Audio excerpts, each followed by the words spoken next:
ਅੱਜ ਬਿਲਕੁਲ ਇੰਜ ਹੀ ਹਕੂਮਤ ਪੰਜਾਬ ਦੀ ਜਾनिब ਤੋਂ ਹਦਾਇਤ ਜਾਰੀ ਕੀਤੀਆਂ ਗਈਆਂ ਸਨ ਕਿ ਮੌਕ ਐਕਸਰਸਾਈਜ਼ ਦਾ ਇਨਕਾਦ ਕੀਤਾ ਜਾਏ।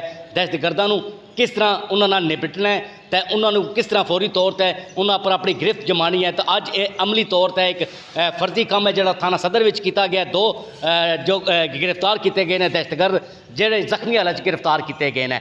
SHO ਥਾਣਾ ਸਦਰ ਨੇ ਅਲੀਟ ਫੋਰਸ ਦੇ ਨਾਲ ਮਿਲ ਕੇ ਇਹ ਕਾਰਵਾਈ ਕੀਤੀ ਹੈ। SHO ਥਾਣਾ ਸਦਰ ਸਾਡੇ ਨਾਲ ਮੌਜੂਦ ਹੈ, ਗੱਲ ਕਰ ਲਾਂਗੇ। ਸਰ ਜੀ ਦੱਸੋ ਕੀ ਕਹਿੰਦੇ ਹੋ? ਇਹ ਬਾਈ ਜੀ ਗੱਲ ਇਹ ਹੈ ਵੀ ਇਹ ਜਿਹੜਾ ਮੌਕ ਐਕਸਰਸਾਈਜ਼ ਦਾ ਮਕਸਦ ਹੈ ਕਿ ਜਿਹੜੀਆਂ ਸਾਡੀਆਂ ਫੋਰਸਿਸ ਨੇ ਇਹ ਸਾਰੀਆਂ ਮਿਲ ਕੇ ਇੱਕ ਦੂਸਰੇ ਨਾਲ ਤਾਮਨ 'ਚ ਹੋਣੀਆਂ।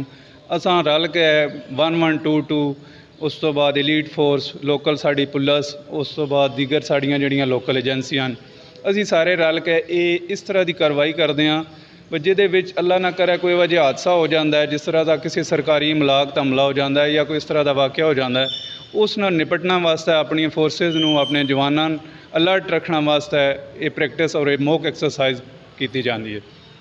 ਜੀ ਮੌਕ ਐਕਸਰਸਾਈਜ਼ ਇਸੇ ਵਾਸਤੇ ਕੀਤੀ ਜਾਂਦੀ ਹੈ ਕਿ ਜਿਹੜੇ ਪੁਲਿਸ ਦੇ ਜਵਾਨ ਨੇ ਉਹਨਾਂ ਨੂੰ ਐਕਟਿਵ ਰੱਖਿਆ ਜਾ ਸਕੇ ਤੇ ਅਗਰ ਸਰਕਾਰੀ ਅਮਲਾਕ 'ਤੇ ਕੋਈ ਇਸ ਤਰ੍ਹਾਂ ਦਾ ਹਮਲਾ ਹੋ ਜਾਂਦਾ ਤਾਂ ਕਿਸ ਤਰ੍ਹਾਂ ਉਸ ਨੂੰ ਰਿਸਪੌਂਡ ਕਰਨਾ ਮੈਂ ਇਹ ਅੱਜ ਜਿਹੜਾ ਫਰਜ਼ੀ ਮੁਜ਼ਾਹਰਾ ਜਿਹੜਾ ਕੀਤਾ ਗਿਆ ਹੈ। ਤਾਂ ਦੋ ਜਿਹੜੇ ਦਹਿਸ਼ਤਗਰਦ ਨੇ ਉਹਨਾਂ ਨੂੰ ਗ੍ਰਿਫਤਾਰ ਕੀਤਾ ਗਿਆ। ਮਸ਼ਕੂਕ ਅਫਰਾਦ ਸਨ ਜਿਹੜੇ ਥਾਣਾ ਸਦਰ ਵਿੱਚ ਮੌਜੂਦ ਸਨ, ਉਹਨਾਂ ਨੂੰ ਜ਼ਖਮੀ ਹਾਲਤ ਵਿੱਚ ਅਲੀਟ ਫੋਰਸ ਤੇ SHO ਥਾਣਾ ਸਦਰ ਹੈ ਜਿਨ੍ਹਾਂ ਨੇ ਉਹਨਾਂ ਨੂੰ ਗ੍ਰਿਫਤਾਰ ਕੀਤਾ। ਤਾਂ ਇਹ ਜਿਹੜੀਆਂ ਕਾਰਵਾਈਆਂ ਨੇ ਇਹ ਸਿਰਫ ਇਸ ਵਾਸਤੇ ਕੀਤੀ ਗਈ ਹੈ ਕਿ ਅਗਰ ਹਕੀਕਤ ਜਿਸ ਤਰ੍ਹਾਂ ਦਾ ਕੋਈ ਵਾਕਿਆ ਹੁੰਦਾ ਹੈ ਤਾਂ ਪੁਲਿਸ ਕਿਸ ਤਰ੍ਹਾਂ ਉਸ ਨੂੰ ਰਿਸਪੌਂਡ ਕਰੇ। ਜੀ